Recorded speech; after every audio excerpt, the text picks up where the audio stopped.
দুইটা রান্না করে আমি জীবনের সবচেয়ে বেশি প্রশংসা পাই। এক হচ্ছে ডাল আর এক হচ্ছে গরুর মাংস। এই দুইটা রান্নাই আমি একঘেয়েমি ভাবে করি না, এক একদিন এক একভাবে রান্না করি। আলহামদুলিল্লাহ, খেয়ে সবাই পছন্দ করে এবং খুব প্রশংসা করে। আমার বেশিরভাগ ভিউয়ার্সই হচ্ছে ছোট ছোট আপুরা এবং ব্যাচেলর ভাইয়ারা। ইনশাল্লাহ আজকের ভিডিওটা নতুন রাঁধুনি আপুদের এবং ভাইয়াদের খুব কাজে আসবে। ভিডিও ভালো লাগলে টাইমলাইনে শেয়ার করে রেখে দিবেন। মাংসের বিভিন্ন রান্নার রেসিপি তো আমি অনেক দেই, ডাল খুব একটা দেওয়া হয় না। আজকে সবার রিকোয়েস্টে আমি ডালের রেসিপিটা দেখাচ্ছি। 4 জনের খাওয়ার জন্য আমি এখানে হাফ কাপের চাইতে একটু বেশি হবে মুসুরের ডাল ধুয়ে পরিষ্কার করে নিয়েছি। তার মধ্যে একটু পানি দিয়ে একটা রসুনের অর্ধেকটা নিয়েছি, আর দিয়েছি একটা টমেটো, একটা কাঁচামরিচ, আধা চা চামচ হলুদের গুঁড়া, লবণ স্বাদ মতো। এখন এগুলোকে চাইলে যে কোনো পাতিলেই সেদ্ধ করে নেওয়া যাবে। আমি প্রেসার কুকারে সেদ্ধ করে নিচ্ছি, এতে রান্নাটা খুব তাড়াতাড়ি হয়ে যাবে।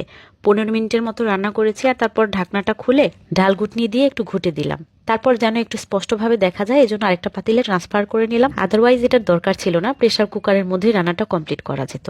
এখন সাথে আরো একটু পানি দিয়ে দিয়েছি, ডালটা যেন ভালোভাবে জাল করতে পারি সেজন্য। এই পর্যায়ে আমি মিডিয়াম লো হিটে ডালটাকে বেশ খানিকক্ষণ জাল করে কমিয়ে নেই, এতে করে ডালের স্বাদ কিন্তু অনেক গুণ বেড়ে যায়। এখানে ইচ্ছে মতো পানি দিয়ে ডাল 20 মিনিট থেকে শুরু করে ঘন্টা পর্যন্ত রান্না করা যায়। ডাল জাল করতে করতে যখন আমার পছন্দের ঘনত্বে চলে এসেছে, তখন পাশের চুলায় একটা প্যান গরম করে তার মধ্যে একটু রান্নার তেল, পেঁয়াজ কুচি, রসুন কুচি দিয়ে বাদামি করে ভেজে নিচ্ছি। ডালের মধ্যে 2টা কাঁচামরিচ দিয়ে দিয়েছিলাম। ফোড়নে অনেকে শুকনা মরিচ, তারপর আস্ত জিরা, 5 ফোড়ন এগুলো পছন্দ করে, তো আমার বাচ্চারা আবার এগুলো খেতে চায় না।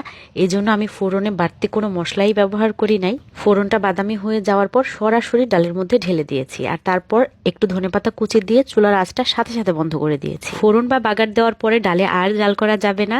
জাল যা করার দরকার তা ফোড়ন বা বাগার দেওয়ার আগেই করে নিতে হবে, কারণ ফোড়নের আগে জাল করলে ডালের স্বাদ বাড়ে, আর ফোড়নের পর জাল দিতে থাকলে ডালের স্বাদ কমতে থাকবে। এই সাধারণ দেখতে ডালটা গরুর মাংসের সাথে আর লেবুর সাথে মেখে ভাত দিয়ে খেতে আমার কাছে তো অসাধারণের চেয়েও বেশি কিছু লাগে। আজকে আমি চলে যাচ্ছি। ভিডিওটা ভালো লেগে থাকলে একটা লাইক আর একটা কমেন্ট দিয়ে জানাবেন। দেখা হবে ইনশাআল্লাহ পরের ভিডিওতে। সে পর্যন্ত ভালো থাকবেন সবাই। আসসালামু আলাইকুম।